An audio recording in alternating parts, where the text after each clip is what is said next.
وہ کھڑکی کے پاس کھڑی چاند کو دیکھ رہی تھی۔ آہل نے آہستگی سے کمرے کا دروازہ کھولا، پھر آہستگی سے ہی کمرے کا دروازہ بند کرتے ہوئے بنا آواز کیے ایک ایک قدم بڑھاتا انشال کے قریب آیا۔ اچانک اسے پیچھے سے اپنے بازوؤں کے حصار میں لیتے ہوئے اس کی گردن میں اپنا چہرہ چھپایا۔ وہ جھٹکا کھا کے اس سے دور ہوئی تھی۔ اگلے لمحے اپنے سامنے کھڑے ہوئے آہل کو دیکھ کے انشال کے لبوں پہ مسکراہٹ بکھری۔ آنکھیں پھاڑے سامنے کھڑے ہوئے شخص کو دیکھنے لگے۔ آپ اس وقت یہاں کیا کر رہے ہیں؟ وہ مسکراتے ہوئے اسے دیکھ رہی تھی۔ آپ کی بہت زیادہ یاست آ رہی تھی۔ وہ بہکے ہوئے انداز میں اس کے قریب آیا۔ کیا مطلب ہے؟ دیکھو آج بالکل بھی میرا کوئی ایسا ویسا موڈ نہیں ہے۔ چلو شاباش، جاؤ یہاں سے۔ وہ مسکراتے ہوئے بولی، مگر وہ اسے اپنے قریب کرتا اپنے ساتھ لگا کے بولا، تو میرا تو موڈ ہے نا، ہم تو ایسے بالکل بھی نہیں جانے والے۔ وہ مسکراتے ہوئے بولا تھا، اس کے کان میں سرگوشیاں کرنے لگا۔ اس وقت وہ دونوں دنیا جہاں سے بیگانہ اس وقت اکیلے فلیٹ پہ موجود تھے۔ اگر ان دونوں کے درمیان تیسرا کوئی تھا تو وہ شیطان تھا جو انہیں بہکانے کی کوشش کر رہا تھا۔ وہ آنکھیں بند کرتی اس کے لمس کو محسوس کر رہی تھی۔ لبوں پہ مسکراہٹ بکھری ہوئی تھی۔ وہ یہ تک بھول چکی تھی کہ اس کے ماں باپ اس پر کس قدر بھروسہ کرتے ہیں، جس کی وجہ سے اسے الگ سے فلیٹ پہ رہنے کی اجازت دی ہوئی ہے۔ اسے اپنے حصار میں لیتا ہوا تمام تر فاصلے ختم کرنے لگا تھا اور وہ آنکھیں بند کیے بس اسے محسوس کر رہی تھی۔ صبح جب اس کی آنکھ کھلی تو دوسری طرف آہل اوندا لیٹا ہوا سو رہا تھا۔ وہ جلدی سے اٹھ کر بیٹھ گئی، مسکراتے ہوئے آہل کو دیکھنے لگی۔ آہل اٹھ جائے نا، یوں نہیں جانا ہم نے، اسے اٹھاتے ہوئے بولا۔ آج نہیں جاتے، اس کے ہاتھ کو پکڑتے ہوئے بولا۔ اس کے ہاتھ کو اپنے لبوں سے لگایا۔ بامشکل اپنی آنکھیں کھولنے کی کوشش کرنے لگا۔ یار مجھے سونے دو، بہت نیند آئی ہوئی ہے۔ اس نے اوپر کمبل لے لیا۔ آہل بغیر شرٹ کے سو رہا تھا اور وہ مسکراتے ہوئے آہل کو دیکھ رہی تھی۔ آہل اٹھ جائے نا، اس کی پشت پر اپنا سر ٹکاتے ہوئے اسے اٹھانے کی کوشش کرنے لگی۔ آہل پلیز اٹھ جائیں۔ اچھا ٹھیک ہے، آ جائیں، ناشتہ بناتے ہیں۔ یوں نہیں جاتے، چھٹی کرتے ہیں، انجوائے کرتے ہیں، وہ مسکراتے ہوئے کہہ رہی تھی۔ دیکھو یار، رات بھر کا جاگا ہوا ہوں، پلیز مجھے سونے دو۔ انشال کے ہاتھ کو اپنے لبوں سے لگاتا ہوا بولا تھا۔ وہ اپنے ہاتھ پہ اس کی مونچھوں کی چبھن محسوس کرتی مسکرانے لگی۔ جلدی سے باتھ روم کی طرف چلی گئی۔ فریش ہو کر وہ باہر آئی اور اپنے بالوں کو ڈرائر سے خشک کرنے لگی۔ اتنے میں آہل بھی اٹھ چکا تھا۔ جلدی سے اٹھا، فریش ہونے کے بعد ریڈی ہوا۔ وہ کچن میں کھڑی اس کے لیے اور اپنے لیے ناشتہ بنا رہی تھی۔ وہ لاڈوں میں پلی ہوئی لڑکی جس نے کبھی ایک چیز یہاں سے اٹھا کر وہاں نہیں رکھی تھی، وہ شخص کے لیے اپنے ہاتھوں سے ناشتہ بنا رہی تھی۔ اس کے سامنے ناشتہ رکھا۔ یہ لے، کیسا ہے؟ ہاں، آپ نے بڑا کارنامہ سر انجام دیا ہے۔ ایک انڈا فرائی کیا اور بریڈ بنایا، اس کے علاوہ تو آپ نے کچھ نہیں کیا، وہ مسکراتے ہوئے بولا۔ آپ کے لیے میں نے اتنا کیا، اس کی آپ کو قدر نہیں ہے؟ اس کے گلے میں باہیں ڈالتے ہوئے بولنے لگی۔ اس کے گال پر اپنا لمس چھوڑا تو وہ مسکراتے ہوئے اسے دیکھنے لگا۔ اس کے ہاتھ کو پکڑ کے اپنے لبوں سے لگایا۔ بہت زیادہ خوش نصیب ہوں کہ آپ میرے لیے اتنا کچھ کرتے ہیں، آخر کو اتنا گہرا تعلق جو ہے ہمارے درمیان، وہ معنی خیز انداز میں بولا۔ انشال کا چہرہ لال سرخ ہو گیا۔ چلو ٹھیک ہے، مجھے چلنا چاہیے۔ اچھا سنو آہل، ہم اب 1 ویک بعد ملیں گے۔ آہل کی پیشانی پر بل نمودار ہوئے۔ کیا مطلب 1 ویک بعد کیوں؟ وہ حیرت سے اس کی طرف دیکھتا ہوا پوچھنے لگا۔ آہل میں نا واپس اپنے گھر جانا چاہتی ہوں۔ تو کیا ہے، شام تک واپس آ جانا مل کے۔ ماما بابا کو نہیں نا، بابا نے بولا تھا کہ کچھ دن کے لیے واپس آ جاؤ، تو میں نے یونی سے بھی چھٹیاں لینی ہے، اس وجہ سے میں واپس جانا چاہتی ہوں۔ چلو ٹھیک ہے پھر، جیسا تمہیں ٹھیک لگے۔ یہ کہتے ہوئے آہل چلا گیا۔ اس نے بھی جلدی سے اپنی پیکنگ کی، اپنے بابا کو کال کی اور کہا کہ بابا ڈرائیور کو بھیج دیں، میں واپس آنا چاہتی ہوں۔ تقریباً 2 گھنٹے بعد گاڑی کا ہارن سنائی دیا۔ وہ اپنا بیگ اٹھاتی ہوئی باہر آئی۔ سامنے گلاسز لگائے پینٹ شرٹ میں ملبوس ایک لڑکا کھڑا ہوا تھا۔ کہیں سے وہ ڈرائیور تو نہیں لگ رہا تھا۔ اسے سر سے پیروں تک دیکھنے لگی، بھرپور وجاہت، چہرے پر دنیا جہاں کی سنجیدگی، بال پیشانی پہ بکھرے ہوئے اور آنکھوں پہ سیاہ گلاسز اس کی پرسنالٹی کو مزید شاندار بنا رہی تھی۔ اس نے آ کے گاڑی کا دروازہ کھولا۔ آپ کوئی بابا کے دوست کے بیٹے ہیں؟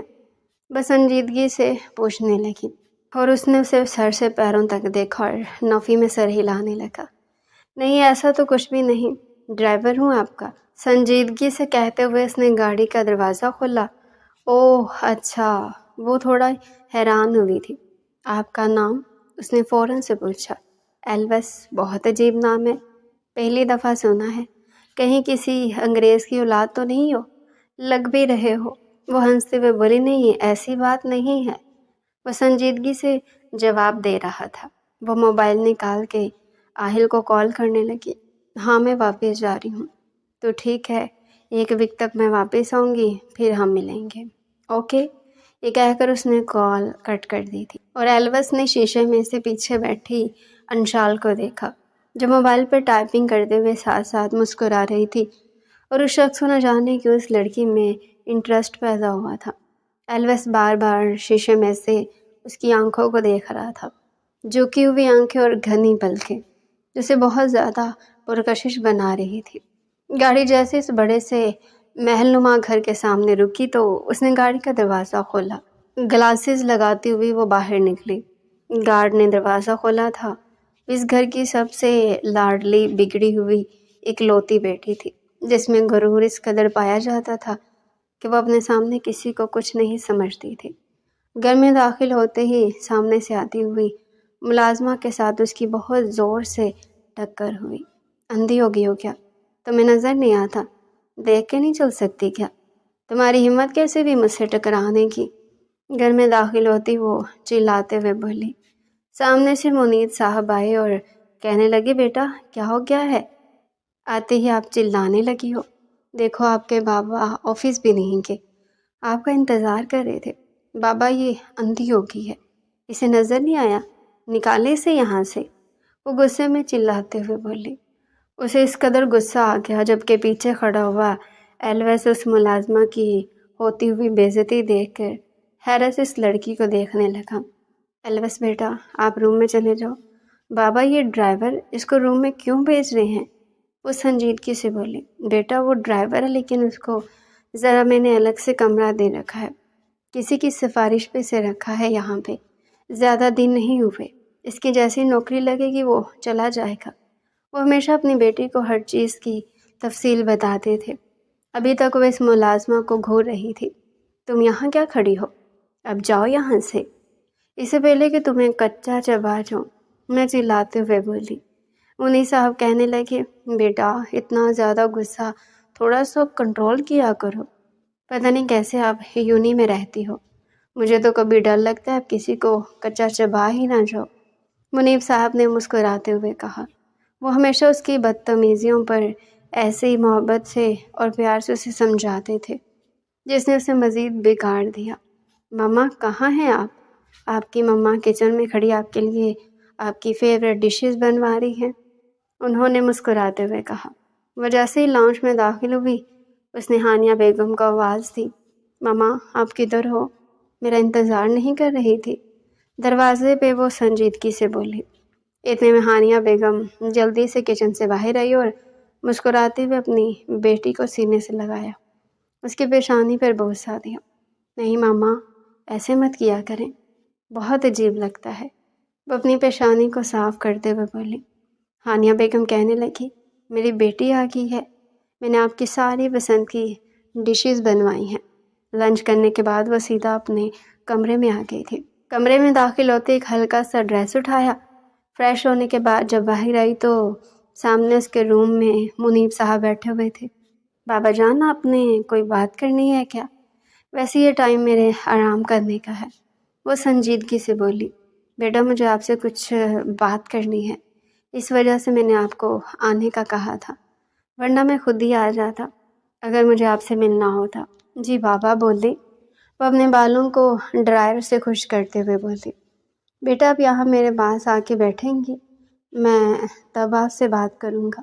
بابا ایسے کر لینا بیٹا، کچھ مینرز ہوتے ہیں۔ بابا اب آپ مجھے مینرز سکھائیں گے؟ وہ غصے میں بولی، بیٹا میں آپ کا بابا ہوں، چلے آ جائیں۔ وہ ان کے پاس آ کے بیٹھ گئی۔ بیٹا تمہارے چاچو جان نے دلاور کے لیے تمہارا رشتہ مانگا ہے اور میں نے اس رشتے کی حامی بھر دی ہے۔ اور یہ سن کر سامنے بیٹھی ہوئی لڑکی کا دماغ گھوم گیا۔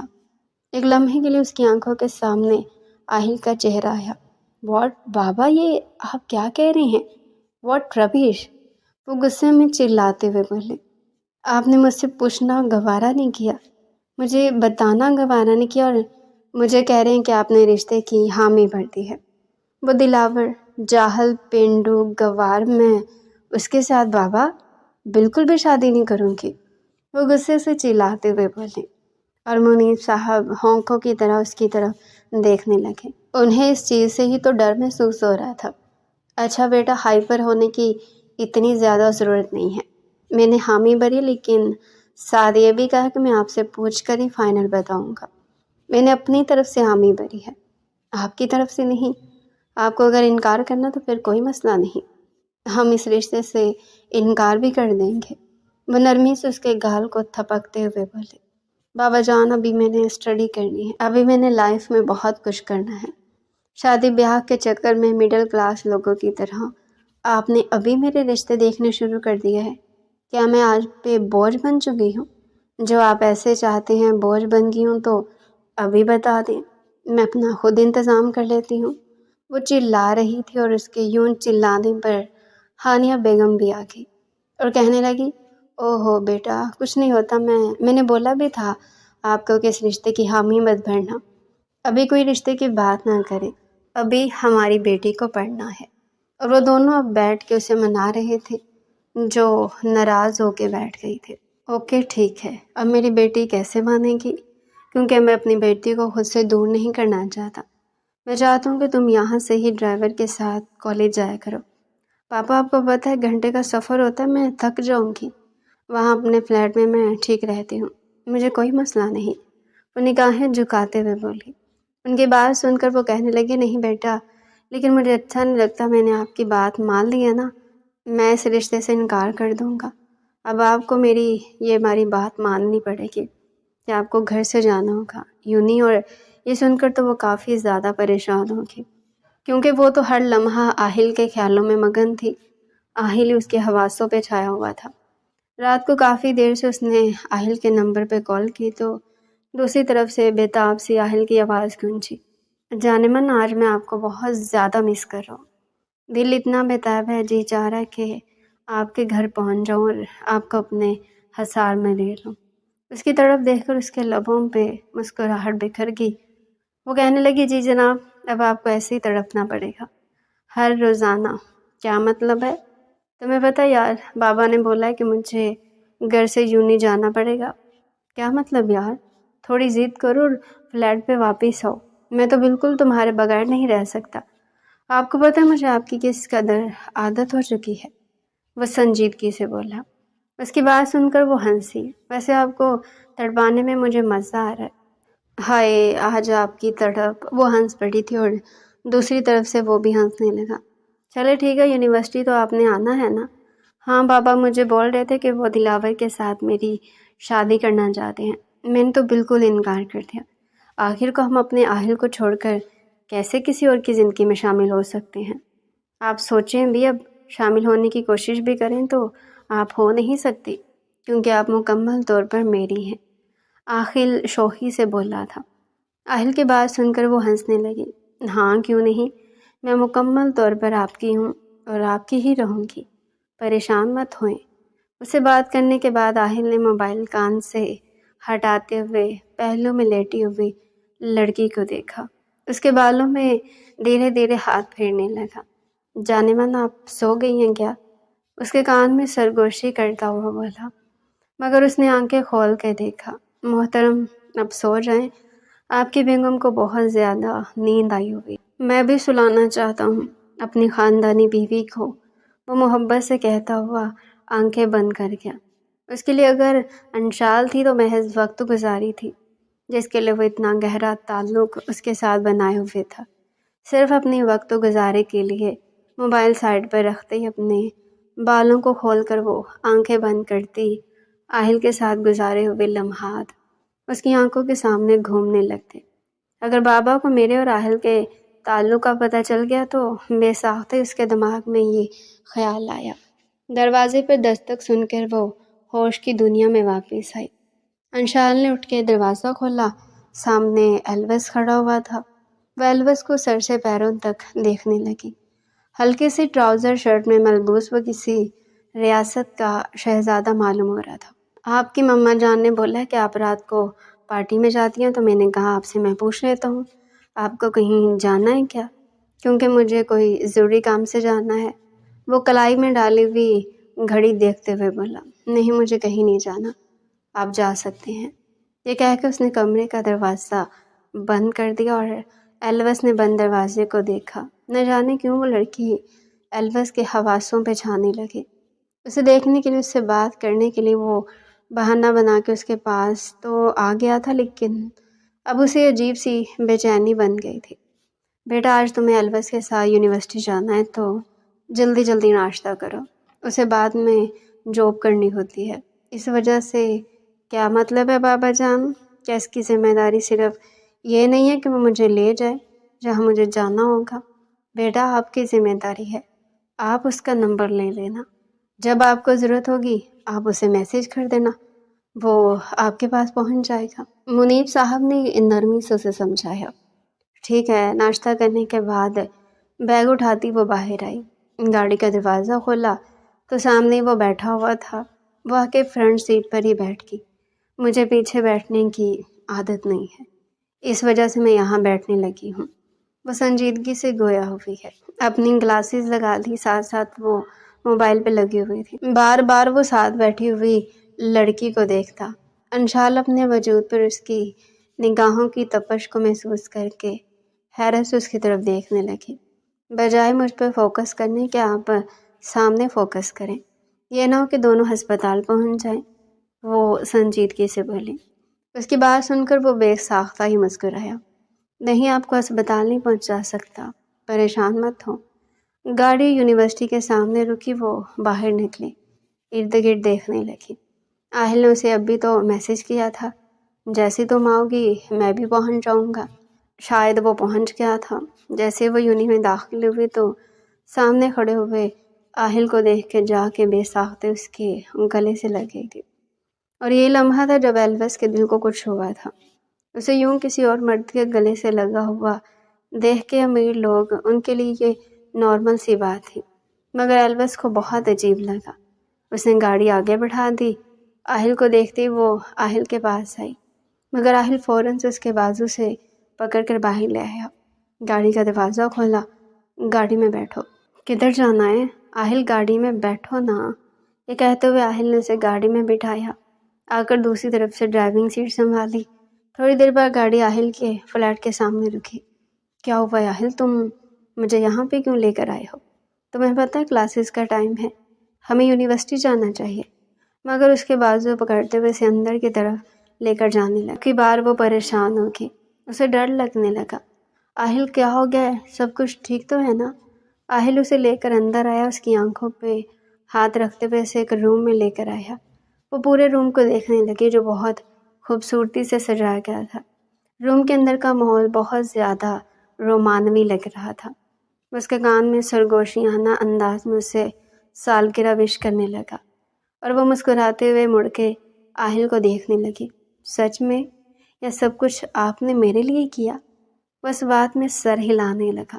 جی ہاں، آپ کے لیے کیا، اور آخر کو آپ کے ساتھ کچھ خوبصورت وقت بھی تو گزارنا تھا نا مجھے۔ کل تو آپ نے مجھے صاف کہہ دیا تھا دوبارہ آپ مجھ سے نہیں ملیں گی، وہ مسکراتے ہوئے بولا۔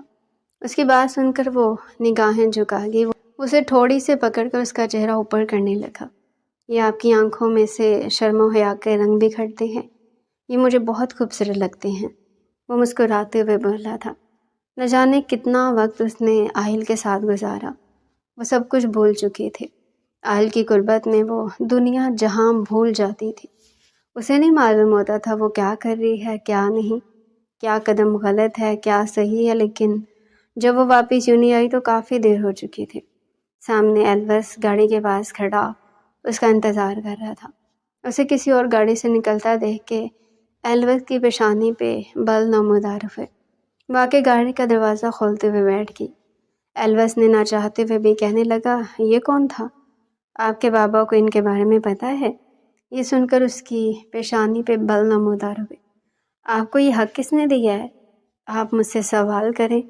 انشال غصے میں بولی، مجھے یہ حق آپ کے بابا جان نے دیا ہے کہ آپ پہ نظر بھی رکھنی ہے۔ آپ یونی جاتی ہیں یا کہیں اور جاتی ہیں؟ میرے بابا ایسا نہیں کر سکتے، اور دوبارہ ایسا کچھ کہنے کی کوشش بھی مت کرنا۔ میرے بابا جانتے ہیں یا نہیں جانتے اسے آپ کو نہیں مسئلہ ہونا چاہیے۔ تم ڈرائیور ہو، ڈرائیور بن کے رہو۔ یہ کہتے ہوئے وہ باہر کی طرف دیکھنے لگی۔ ایلوس خاموش ہو گیا۔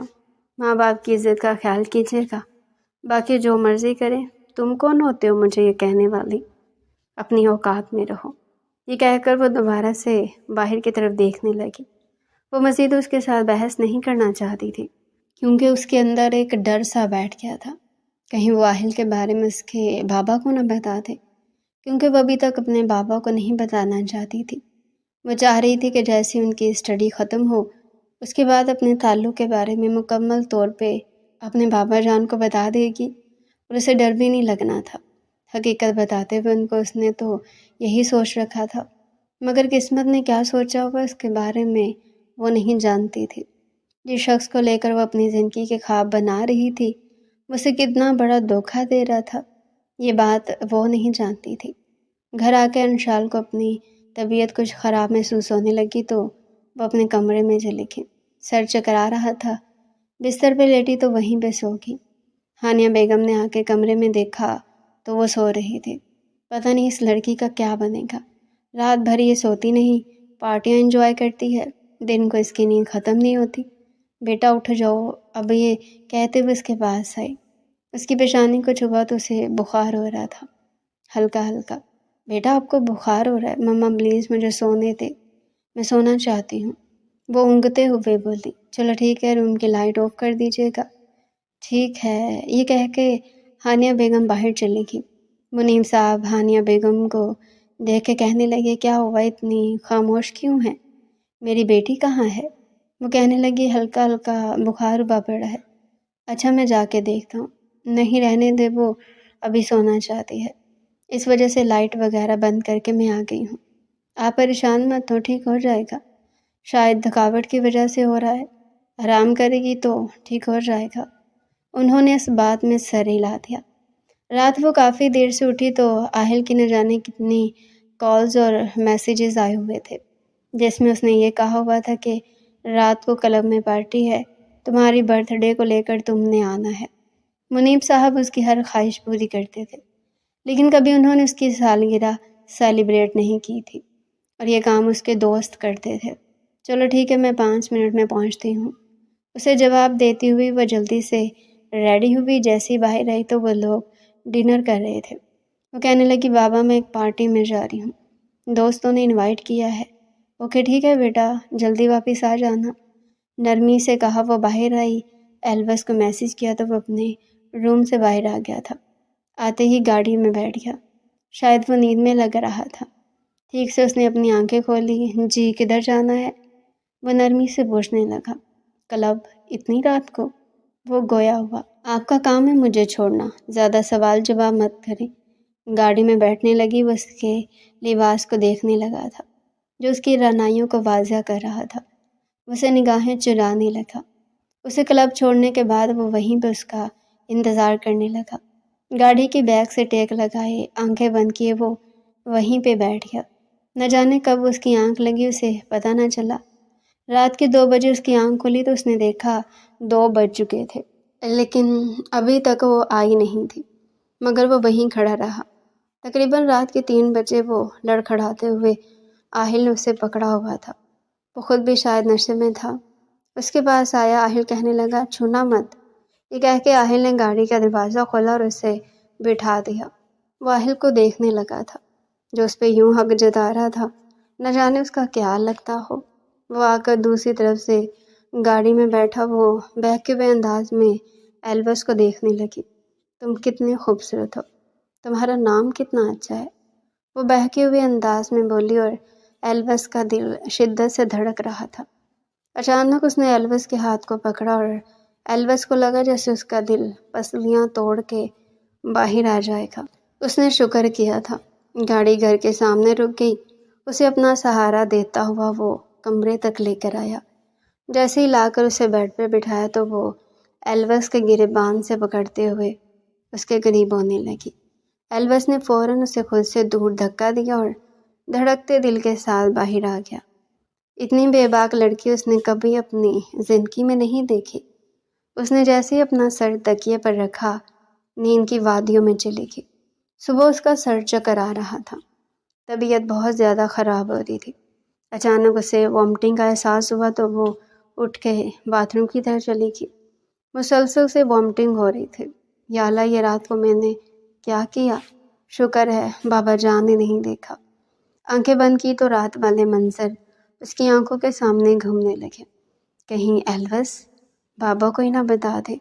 اس کے بابا نے اسے آزادی دی ہوئی تھی، مگر ساتھ ساتھ ہمیشہ اسے کہتے تھے وہ قدم مت اٹھانا جس کی وجہ سے مجھے تم سے نفرت ہو جائے۔ اسے ڈر بھی کبھی کبھی بہت زیادہ لگتا تھا، مگر بہت جگہ پہ وہ ایسے قدم اٹھا چکی تھی، مگر اسے ہمیشہ یہی لگتا تھا کہ وہ اپنے بابا کو منا لے گی، وہ لاڈلی ہے، وہ اکلوتی ہے۔ وہ فریش ہو کر باہر آئی تو اس کے موبائل پر کسی رانگ نمبر سے ویڈیو آئی ہوئی تھی۔ وہ ویڈیو چلتی ہوئی دیکھ کر اس کی آنکھیں حیرت سے پھیل گئی۔ آہل کسی لڑکی کے ساتھ تھا۔ اس نے ایک دم سے موبائل بیڈ پہ پھینک دیا، اپنے بالوں کو مٹھیوں میں دبوچ لیا۔ نہیں، یہ آہل نہیں ہو سکتا۔ ایسا کیسے ہو سکتا ہے؟ یہ آہل ہے کیا؟ اس نے جلدی سے موبائل اٹھایا، آہل کو کال کرنے لگی۔ کافی دیر بعد آہل نے کال پک کی۔ وہ کہنے لگی، آہل یہ تمہاری ویڈیو ہے، میں نے واٹس ایپ پہ تمہیں ویڈیو بھیجی ہے۔ آہل کہنے لگا، دیکھو ہم ملتے ہیں تو میں اس بارے میں تمہیں بتاتا ہوں۔ دیکھو میں خود نہیں جانتا یہ سب کچھ کیا ہے، شاید یہ ایڈٹ ویڈیو ہے۔ میں کیسے ہو سکتا ہوں؟ دیکھو تمہیں مجھ پہ ٹرسٹ ہے نا؟ ہاں آہل، مجھے تم پہ یقین ہے، لیکن یہ ویڈیو ہم اس بارے میں مل کے ڈسکشن کرتے ہیں، پلیز تم یوں نہیں آ جاؤ۔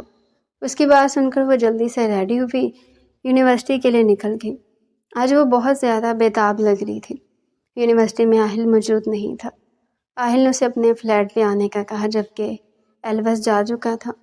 اس نے آہل کو کال کی، پلیز تم یہاں پہ آ کے مجھے لے جاؤ، مگر آہل کہنے لگا، میں تمہارا نوکر نہیں ہوں، تم یہاں پہ خود آؤ۔ اور آہل کا ایسا رویہ وہ پہلی دفعہ دیکھ رہی تھی۔ اس نے جلدی سے آٹو پکڑا اور زندگی میں پہلی دفعہ آٹو میں بیٹھی تھی۔ آہل کا رویہ اسے اتنا تلخ لگا تھا کہ وہ ڈر رہی تھی۔ جیسے وہ آہل کے فلیٹ پر پہنچی تو وہی لڑکی آہل کے قریب تھی۔ میں نے کہا، چلو فائنلی تمہیں بتانے کا وقت آ ہی گیا ہے، یہ دراصل میری بیوی ہے، اس سے ملو، بلکہ بیوی نہیں تمہاری سوتن ہے، یہ طلاق کے پیپرز ہیں، میں تمہارے ساتھ اب مزید تعلق نہیں رکھنا چاہتا، وقت گزارنے کے لیے میں نے یہ رشتہ بنایا تھا، مجھے کبھی تم سے محبت بھی نہیں تھی۔ آہل اس کی آنکھوں میں جھانکتا ہوا بولا، اور انشال کو یوں لگا جیسے ساتوں آسمان اس کے سر پہ آ گرے ہوں۔ سامنے کھڑے ہوئے شخص کو دیکھ کر وہ نفی میں سر ہلانے لگی۔ نہیں، تم ایسا نہیں کر سکتے، وہ غصے میں چلاتے ہوئے بولے، میری جان میں ایسا کر چکا ہوں، اب میرا تم سے کوئی لینا دینا نہیں، تم جا سکتی ہو یہاں سے۔ اس کے گریبان سے پکڑتے ہوئے رو پڑی، تم ایسا نہیں کر سکتے، تمہاری اکڑ اور غرور توڑنا تھا۔ پہلے دن جب تم یونی میں آئی تھی کتنی تم میں اکڑ پائی جاتی تھی، کسی کو اپنے سامنے کچھ سمجھتی ہی نہیں تھی۔ اب میری محبت میں ساری زندگی بیٹھ کر رونا۔ اور اس کی یہ بات سیدھا انشال کی انا پہ آ گئی تھی۔ اچھا تمہیں لگتا ہے کہ میں تمہاری محبت میں بیٹھ کے روتی رہوں گی؟ کبھی نہیں، میں تمہاری محبت پہ تھوکوں گی بھی نہیں، تمہیں کبھی یاد بھی نہیں کروں گی، بلکہ میں بھی زندگی میں آگے بڑھ جاؤں گی، بالکل ویسے ہی آہل جیسے تم آگے بڑھ گئے ہو۔ وہ اسے چیلنج کرتی ہوئی باہر آئی۔ بادل گرجنے لگے تھے اور ساتھ ساتھ ہلکی بارش ہونے لگی۔ ہاتھ میں موجود وہ کاغذات اس نے اپنے بیگ میں ڈال لیے، لیکن وہ بارش میں بھیگتی ہوئی یونی کی طرف جا رہی تھی۔ یونی یہاں سے اتنی دور نہیں تھی۔ یونیورسٹی کے سامنے آئی تو سامنے ایلوس کھڑا ہوا تھا جو اس کا انتظار کر رہا تھا۔ چھتری ایک اس کے پاس تھی، وہ جلدی سے اس کے پاس آیا۔ کیا ہوا ہے آپ کو؟ وہ نرمی سے بولا تھا، اور اسے یوں بھیگا ہوا دیکھ کر وہ تھوڑا پریشان ہوا۔ وہ ایلوس کے سامنے آ کر کھڑی ہو گئی۔ اس وقت وہ بہت شدت سے رونا چاہتی تھی، اسے کندھا چاہیے تھا رونے کے لیے۔ اس کا دل بند ہونے لگا۔ آپ ٹھیک ہیں؟ وہ دوبارہ سے نرمی سے گویا اس کے اوپر۔ چھتری کی آپ ساری بھیگ گئی ہیں، چلے اندر، ٹھنڈ لگ جائے گی، وہ پھر سے نرمی سے بولا، اور اگلے لمحے وہ ایلوس کے گرد بازو حائل کرتی اس کے کندھے پر سر رکھ کر اپنی آنکھیں بند کیے بہت شدت سے رونے لگی۔ اور ایلوس کو یوں محسوس ہوا تھا جیسے اس کا دل پسلیاں توڑ کے باہر آ جائے گا۔ بہت شدت سے ایلوس کی شرٹ کو اس نے اپنے ہاتھوں میں دبوچا ہوا تھا۔ کیا ہوا ہے ایلوس؟ ایلوس نے اپنی مٹھیاں بھینچی اور اس کے گرد بازو حائل کیا۔ سب کچھ ٹھیک ہے؟ وہ دوبارہ سے نرمی سے گویا ہوا۔ اسے خود سے الگ کیا مگر اس کے ساتھ چپکی کھڑی ہوئی تھی۔ کافی وقت بعد اس سے الگ ہوئی اور فوراً سے اپنے آنسوؤں کو صاف کیا۔ چلیں، نرمی سے گویا ہوا۔ ایلوس نے گاڑی کا دروازہ کھولا تو وہ اندر بیٹھ گئی تھی، مکمل طور پہ بھیگی ہوئی تھی۔ ایلوس نے اپنی چادر اس کے کندھوں پہ ڈال دی۔ آپ یہ لے لیں، آپ کو ٹھنڈ ہو جائے گی، نرمی سے بولا۔ وہ چادر کو لپیٹتے ہوئے ابھی تک اپنے آنسو کنٹرول کرنے کی کوشش کرنے لگی۔ اسے سب سے بڑی تکلیف یہ ہو رہی تھی کہ وہ شخص جس کے لیے اس نے اپنے ماں باپ سے بغاوت کی، اسے سب کچھ چھوڑا، آج اسی شخص نے اسے طلاق دے دی تھی۔ اس نے یہ رشتہ، یہ تعلق اپنے ماں باپ سے چھپ کے بنایا تھا۔ آنکھیں بند کی تو بس آنسو بہے جا رہے تھے۔ گھر کے سامنے گاڑی رکی، آج وہ غصہ نہیں ہوئی تھی، بس نگاہیں جھکاتے ہوئے اپنے کمرے کی طرف چلی گئی۔ ہانیہ بیگم نے بھی اس کی یہ حالت نوٹ کی اور بہت زیادہ پریشان ہو گئی۔ پتہ نہیں اس لڑکی کو کیا ہو گیا ہے۔ ہانیہ بیگم اس کے پاس آئی، بیٹا کیا ہوا ہے؟ وہ کہنے لگی، مما، بابا نے مجھ سے پوچھا تھا نا، میں دلاور کے ساتھ شادی کرنا چاہتی ہوں، تو میں دلاور کے ساتھ شادی کرنے کے لیے تیار ہوں، لیکن ابھی نہیں، 1 سال بعد۔ وہ نگاہیں جھکاتے ہوئے بولی، لیکن بیٹا 1 سال بعد کیوں؟ بس ماما، میرا آخری سیمسٹر چل رہا ہے، اس کے بعد آپ میری شادی کر دیجیے گا۔ اس نے اپنی آنکھوں میں سے بہنے والے آنسوؤں کو بے دردی سے صاف کیا۔ بیٹا سب کچھ ٹھیک ہے نا؟ تو مجھے بہت زیادہ پریشان اور گھبرائی ہوئی لگ رہی ہو۔ وہ نفی میں سر ہلانے لگی۔ نہیں مما، کچھ بھی نہیں۔ آج اس کی آنکھوں میں کوئی غرور، کوئی گھمنڈ، کچھ بھی نہیں تھا، بس وہ خاموش تھی۔ اس کے لبوں پہ گہری خاموشی چھائی ہوئی تھی۔ اس کے بعد اس نے پارٹی پہ جانا چھوڑ دیا تھا۔ ایلوس اس کا بدلا ہوا رویہ دیکھ رہا تھا۔ نہ جانے کب ایلوس اس پہ دل ہارنے لگا تھا، اس کی محبت میں گرفتار ہونے لگا۔ وہ جو غصہ کرنے والی بدتمیز لڑکی تھی، وہ ایلوس کی آنکھوں کے سامنے بالکل خاموش ہو گئی تھی، کسی سے زیادہ بات نہیں کرتی تھی۔ وہ جیسے یونیورسٹی میں داخل ہوئی، اس کے بازو سے پکڑتے ہوئے بولا۔ انشال نے زوردار تمانچہ اس کے منہ پر رسید کیا۔ خبردار جو مجھے ہاتھ لگانے کی کوشش کی، تمہاری یہ ہمت، تم نے مجھ پر ہاتھ اٹھایا ہے؟ وہ غصے میں آگے بڑھا اور اسے تھپڑ مارنے ہی لگا تھا۔ انشال نے ضبط سے اپنی آنکھیں بند کر لی، مگر جیسے ہی آنکھیں کھول کر دیکھا تو سامنے کھڑے ہوئے ایلوس کو دیکھ کر وہ حیران ہوئی۔ خبردار جو اس پر ہاتھ اٹھانے کی کوشش کی، جان نکالوں گا تمہاری۔ غصے میں آہل کے جبڑے کو دبوچتے ہوئے بولا۔ آہل غصے میں کہنے لگا، ہاں تمہاری اوقات یہی ہے، میں نہیں تو اس ڈرائیور کے ساتھ تم نے چکر چلانے شروع کر دیا۔ تم جیسی لڑکیاں ہوتی ہی آوارہ ہیں۔ نہ جانے وہ اس کے بارے میں کیا بول رہا تھا، مگر ایلوس سے برداشت نہ ہوا تو ضبط سے اپنی مٹھیاں بھینچتا ہوا اس کے منہ پہ مکہ رسید کر چکا تھا۔ اس کے ناک سے خون بہنے لگا۔ اس کے گریبان سے پکڑ کر اسے نیچے پھینکا۔ تمہاری ہمت کیسی ہوئی اس کے بارے میں ایسی بات بولنے کی؟ یہ لڑکیاں ایسی ہی ہوتی ہیں، مردوں کے ساتھ راتیں رنگین کرتی ہیں۔ خبردار جو تم نے بکواس کی۔ اسے مارنے لگا تو وہ خاموش ہو چکا تھا۔ کچھ لڑکے جمع ہو گئے، انہوں نے اسے چھڑایا اور وہ کلاس کی طرف چلی گئی۔ ایلوس باہر آ گیا۔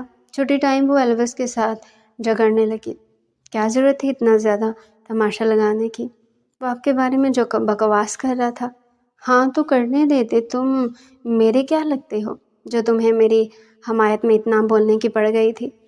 خبردار جو آج کے بعد میرے معاملات میں تم نے ٹانگ اڑائی۔ وہ غصے میں چلاتے ہوئے بولی۔ اسے دیکھ کر وہ خاموش ہو گیا۔ اس کے بعد وہ مزید سنجیدہ ہونے لگی تھی۔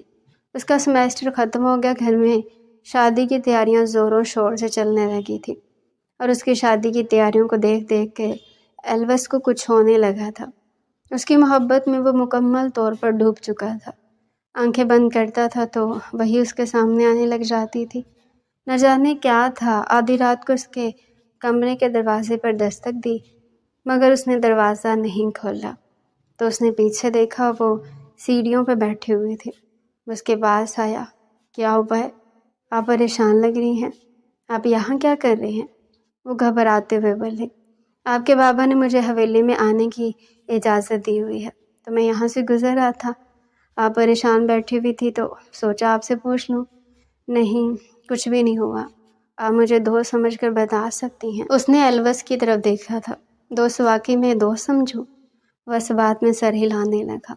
اس کے کندھے پر سر رکھتے ہوئے وہ اپنی آنکھیں بند کر کے، میں تھک گئی ہوں زندگی سے۔ کیوں تھک گئی ہیں؟ یہ تو میں خود بھی نہیں جانتی کیوں تھک گئی ہوں، لیکن بس میں تھک گئی ہوں۔ مزید جینا نہیں چاہتی، نہ شادی کرنا چاہتی ہوں۔ ایلوس نے اس کے ہاتھ کو اپنے ہاتھ کی گرفت میں لیا تو وہ ایک دم سے جھٹکا کھا کے اٹھی۔ آپ کی ہمت کیسے بھی مجھے چھونے کی؟ وہ گویا ہوش کی دنیا میں واپس آئی تھی اور فوراً سے اپنے روم کی طرف چلی گئی۔ اور ایلوس کو کچھ ہوا تھا۔ وہ جیسے روم میں داخل ہوئی تو ایلوس کی حرکت اس کی آنکھوں کے سامنے گھومنے لگی۔ وہ اپنے کانپتے ہوئے ہاتھ کو دیکھنے لگی۔ کیوں؟ ایک شخص نے میرا ہاتھ پکڑا۔ دلاور سے تو اسے بہت زیادہ ڈر لگتا تھا۔ دلاور سے اچھا تو اسے ایلوس لگنے لگا تھا۔ مہندی کا فنکشن بہت دھوم دھام سے ہوا۔ بارات والے دن وہ دلہن بنی آئینے کے سامنے بیٹھی ہوئی تھی، مگر اس کا دل کسی طور پر بھی دلاور کے ساتھ شادی کرنے کو تیار نہیں تھا۔ باہر سے شور آ رہا تھا، بارات آ چکی ہے۔ اسی لمحے کمرے کا دروازہ کھلا، سامنے ایلوس کھڑا ہوا تھا۔ وہ ایلوس کو دیکھنے لگی۔ کل رات ایلوس نے آ کر اسے بات کی تھی، اس کے بعد اسے ایلوس پر بہت زیادہ غصہ آیا ہوا تھا۔ وہ ایک دم سے اپنا لہنگا سنبھالتی ہوئی اٹھی۔ تم یہاں کیا کر رہی ہو؟ وہ غصے میں چلاتے ہوئے بولی۔ اس کے پاس آئی۔ مجھے آپ سے کچھ بات کرنی ہے۔ وہ اچانک چلانے لگی۔ باہر سے سارے مہمان کمرے میں جمع ہو گئے۔ سب سے پہلے دلاور کی ماں وہاں بھی آئی تھی۔ دلاور کی ماما نے جب اسے عجیب سی حالت میں دیکھا تو وہ حیران ہو گئی۔ اس کے بابا بھی آ چکے تھے۔ وہ روتی ہوئی اپنے بابا کے سینے سے جا لگی۔ بابا، یہ شخص میرے ساتھ، اسے آگے وہ کچھ بولی نہیں تھی اور ایلوس کو لگا کسی نے اس کے وجود سے جان نکال لی ہو۔ وہ اتنا بڑا اس پر الزام لگا رہی تھی۔ توبہ توبہ! دلاور کی ماما بینا بیگم اپنے کانوں کو ہاتھ لگانے لگی۔ تم اس ڈرائیور کے ساتھ دلہن بنی کیا کر رہی تھی؟ بابا، اس نے میرے ساتھ، آگے وہ کچھ بول ہی نہیں رہی تھی، رونے لگی۔ دلاور بھی آ چکا تھا اور کافی زیادہ مہمان وہاں پہ جمع ہو گئے۔ آپس میں چہموگیاں کرنے لگے۔ میں تو اسے کبھی بھی اپنی بہو نہیں بناؤں گی۔ چلو بارات واپس جائے گی۔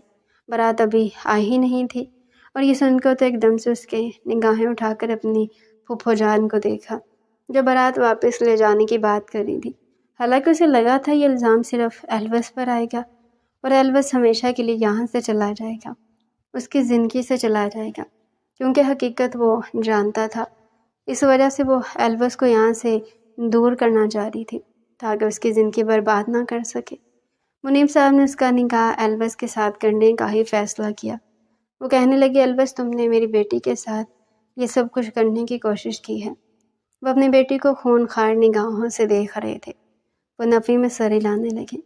نہیں بابا جان، غصے میں کہنے لگے، بس اب میں مزید نہیں ہمیشہ تمہاری باتیں سنی ہیں، ہمیشہ تمہارا کہا مانا، لیکن آج اپنے بابا کی بات سن کے وہ پریشان ہوگی اور اس کا نکاح زبردستی ایلوس کے ساتھ کروا دیا گیا اور اسے کہا کہ جاؤ اسے اپنے ساتھ لے جاؤ، اس کا اب ہم سے کوئی لینا دینا نہیں۔ وہ روتی رہی، سسکتی رہی۔ سب سے زیادہ نفرت اسے ایلوس سے ہو رہی تھی اور ایلوس اسے دیکھ رہا تھا جو اسے گرانے کے لیے خود اپنے پاؤں پہ کلہاڑی مار چکی تھی۔ ایلوس نے آ کے گاڑی کا دروازہ کھولا تو وہ اندر بیٹھ گئی اور اپنے ہاتھوں میں اپنا چہرہ چھپائے پھوٹ پھوٹ کے رونے لگے۔ اس نے ایلوس کی طرف دیکھا، وہ آ کے دوسری طرف سے ڈرائیونگ سیٹ سنبھال چکا تھا۔ تھوڑی ہی دیر بعد گاڑی ایک گھر کے سامنے رکی۔ وہ گھر کو دیکھنے لگی۔ بہت چھوٹا سا وہ گھر محسوس ہو رہا تھا۔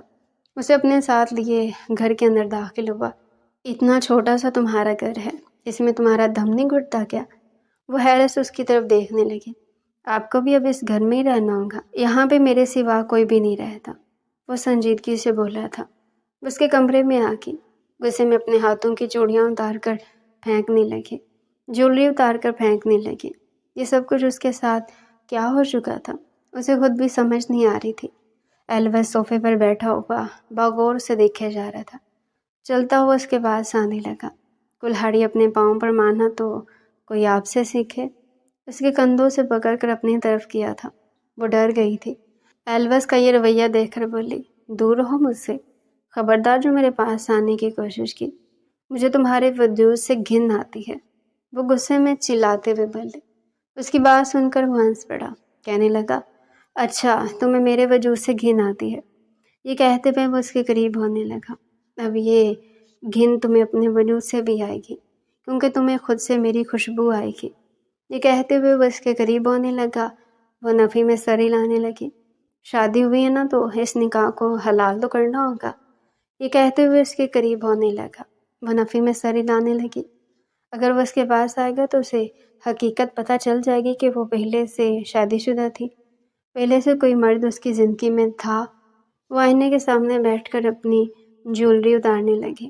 وہ اس کے پاس آ گیا، اس کے بالوں سے پنز اتارنے لگا۔ وہ بار بار کبھی اپنی گردن کے پاس تو اپنی گال کے پاس ایلوس کے لمس کو محسوس کرتے تو اس کا دل بہت شدت سے دھڑکنے لگ جاتا۔ ایسے لگ رہا تھا جیسے اس کا دل پسلیاں توڑ کے باہر آ جائے گا۔ ایلوس کے گوش میں وہ چاند آ چکا تھا جس کی اس نے خواہش کی تھی، اس آسمان کے وسط کا چاند جس کی اس نے اتنی شدت سے خواہش کی تھی۔ آج وہ اس کے قریب تھا، آج وہ اس پہ حق جتانے والا تھا۔ یہی چیز اسے مسکرانے پر مجبور کر رہی تھی۔ وہ اپنا دل، اپنی محبت، سب کچھ اس پہ نچھاور کرنا چاہتا تھا، مگر اسے کیا معلوم تھا کہ اسے کون سا راز معلوم ہونے والا ہے۔ وہ اس کے کان کے پاس جھک کر کہنے لگا، مجھے خوشی ہوگی تمہاری زندگی میں شامل ہونے والا، تمہارا وجود تک رسائی حاصل کرنے والا میں پہلا مرد بنوں گا۔ اور وہ سہم گئی تھی۔ اس کا دل مزید شدت سے دھڑکنے لگا۔ آنکھیں بند کی تو نہ جانے کتنے آنسو اس کے گالوں پہ آ گئے۔ رونا بالکل بھی نہیں، دلاور کے ساتھ تو ویسے ہی بھی آپ شادی نہیں کرنا چاہتی تھی، اور مجھ پہ الزام لگانے کی کوشش کی تھی نا، تو پھر رات میں آپ کو بتاؤں گا جو آپ نے الزام لگایا تھا وہ میں سچ کیسے ثابت کرتا ہوں۔ مجھے تمام تر حق حاصل ہو چکے ہیں آپ کے قریب آنے کے۔ وہ ڈرتے ہوئے پیچھے ہونے لگی۔ مجھے چینج کرنا ہے، وہ گھبراتے ہوئے بولی۔ جب شوہر ہے تو آپ کو یہ زحمت کرنے کی کیا ضرورت ہے؟ وہ اسے اپنے قریب کرنے لگا۔ خبردار جو آپ نے مجھے چھونے کی کوشش کی، میرے پاس آنے کی کوشش کی، مجھے گھن آ رہی ہے تم سے۔ تم ایک ملازم تھے، اس سے زیادہ کچھ نہیں تھے۔ وہ غصے میں چلاتے ہوئے بولی اور اسے کندھوں سے پکڑ کے پیچھے دیوار کے ساتھ لگا گیا۔ تمہارے لیے ملازم تھا، لیکن میں اپنی ذات کے لیے ملازم نہیں ہوں۔ بس وہ تمہارے گھر میں جو ملازم بنا وہی تھا۔ اب میری اچھی نوکری لگ چکی ہے اور بہت جلد ہے وہی تمہیں عیاشی دوں گا جو تمہارا باپ دیتا تھا، لیکن ایک حد میں رہ کے۔ کبھی تمہیں کلب میں نہیں جانے دوں گا۔ ہر اس چیز پہ پابندی لگاؤں گا جس سے میری عزت کو خطرہ ہو سکتا ہے۔ یہ کہتے ہوئے اسے بالکل اپنے قریب کر گیا تھا۔ وہ روتے ہوئے اپنی آنکھیں بند کر کے، وہ جیسے جھکا تو اسے اپنی سانسیں بند ہوتی ہوئی محسوس ہونے لگی۔ اسے الگ ہوا، اس کے لال سرخ چہرے کو دیکھنے لگا۔ ابھی تو شروعات ہے، ابھی بہت کچھ باقی ہے۔ ایک بات یاد رکھنا، اگر مجھ سے پہلے کبھی کسی اور کو تم نے اپنا آپ سونپا ہوا تو میں تمہیں بخشوں گا نہیں، کبھی معاف نہیں کروں گا۔ اس کی یہ پہلی وارننگ سن کر تو وہ مزید شدت سے ڈر گئی تھی۔ آنکھیں بند کر کے اسے دور ہونے کی لاکھ کوشش کرتی، مگر وہ اس کے قریب آ گیا۔ کمرے کی لائٹ بند ہو گئی اور کچھ لمحوں بعد ہی وہ اس سے الگ ہو گیا۔ خونخوار نگاہوں سے اس کی طرف دیکھنے لگا۔ اس کا دل سوکھے پتے کے مانند لرز رہا تھا۔ اسے بازو سے پکڑتا ہوا اسے اٹھایا۔ بہت غلط کیا ہے تم نے، کاش تم مجھے پہلے بتا دیتی کہ تمہاری زندگی میں پہلے سے کوئی مرد تھا، مگر تم نے نہیں بتایا۔ اب دیکھو میں تمہارے ساتھ کیا کرتا ہوں، اب تم میرا جنون دیکھو گی۔ پہلے تم نے میری محبت دیکھنی تھی، مگر تم نے مجھ سے پہلے کسی اور کو اپنی زندگی میں شامل کیا۔ اب مجھے برداشت کرنے کے لیے تیار ہو جاؤ۔ انشال رونے لگی، مگر وہ اسے بیڈ دکھانے لگا۔ یہاں پر کچھ بھی باقی نہیں ہے، تم نے اعتبار، یقین، سب کچھ توڑ دیا۔ مجھے لگتا تھا کہ تم ایک پاکیزہ لڑکی ہو، لیکن تم پاکیزہ نہیں ہو، اب صرف تم سے نفرت ہوگی۔ یہ کہتے ہوئے وہ انشال کے قریب ہوا، اس کے رونے کی پرواہ کیے بغیر۔ نیکسٹ پارٹ کے لیے چینل کو سبسکرائب کریں، اس کا نیکسٹ پارٹ کل اپلوڈ کیا جائے گا۔